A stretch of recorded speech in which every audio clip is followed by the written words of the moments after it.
Well, they kind of hooked me when they said that my special power is playing the lute and entertaining, and I thought that was something I could figure out.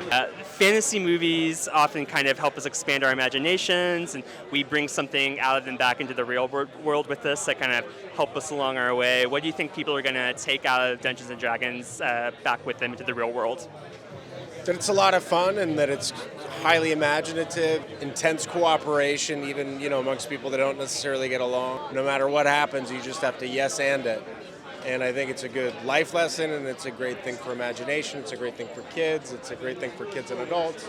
So I'm a big convert for sure. Awesome. Okay, so you're in a real life Dungeons & Dragons scenario. You can pick one person, living or dead, real or fictional, to be in your party to complete your quest. Who is it? Danny DeVito.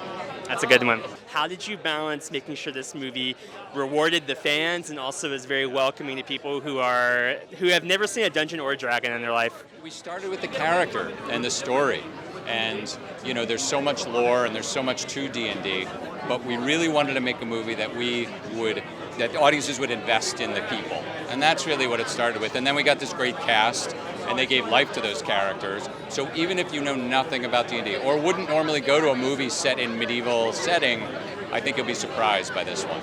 Who would you pick to be in your party for a Dungeons & Dragons style quest? Barack Obama. Good choice.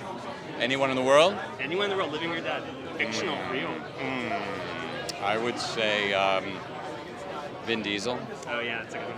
Because He knows his shit. Yeah, But that's a good party. But Barack and Vin together really can't lose.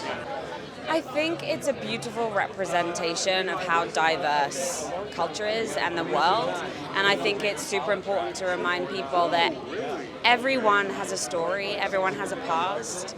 And I feel like your story is valid and you are valid. And I think it's really important to remind people that no matter where you are or what you do, you're defined by who you are, not what you do. And I think this beautifully represents that. And I think that's what's so wonderful about fantasy. Yes, it's, such a wide scope and the landscapes are epic, but the characters are based on real people with emotions. And I think, hopefully, that people can access and relate to that in some way. Living or dead, real or fictional, to be in your party to complete your quest. Oh my gosh, put on the spot. I don't know, someone asked who would I bring back from the dead just to ask them things, and I said Shakespeare.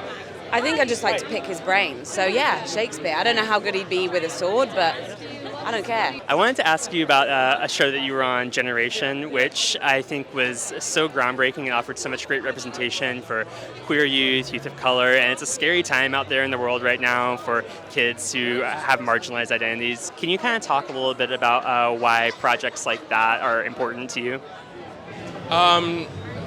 Yeah, because I think it's important to showcase people who look and love like me. I think that there's not a lot of nuanced representation of marginalized people. I think the nature of filmmaking and television is to kind of pigeonhole people into archetypes, which I understand serve as story in the end, but when you have marginalized characters, it can often be reduced to stereotypes instead of archetypes. So that project was so important for me to showcase somebody who had interests other than what is typically expected of a queer youth, and who was unapologetically themselves, but who had insecurities, who was loud and proud, but and sometimes the loneliness that comes with being loud and proud. That project has a special place in my heart, and I'm so grateful I got to do it. Thank you for sharing that. So Dungeons & Dragons, I want you to use your imagination. You're in a real-life Dungeons & Dragons scenario. There's some type of dark evil sweeping the land, and you, Justice, you can pick one person, living or dead, real or fictional, to be in your party to help vanquish that evil. Who are you picking? Oh, my brain went to The Rock immediately. I don't know why. Because he's strong, I guess. Yeah. Well, so tell me a little bit about your relationship to Texas and Austin. I know you're born in Texas and you've been here born in before. San Antonio. Yeah. How does how does your Texan pride manifest itself? Very angry about the abortion laws right now. But aside from that, I'm hoorah. You know, I'm all about freedom. I'm all about like you do you, I do me. Don't tell me what to do. Stay out of my way and walk with respect. All right. And that's my deal. And that's my Texan way. All right. What are you hoping people are bringing out of this movie back with them to their real lives? Courage to step into your uncomfortable zone, not be good at something and do it anyway. You know, I think all the characters in this one are flawed, and I think that's pretty much the message. I think it's a pretty message. You know, if your heart's in a good place, and you know, it doesn't matter how bad you are at winning, just keep trying, and that's what life is.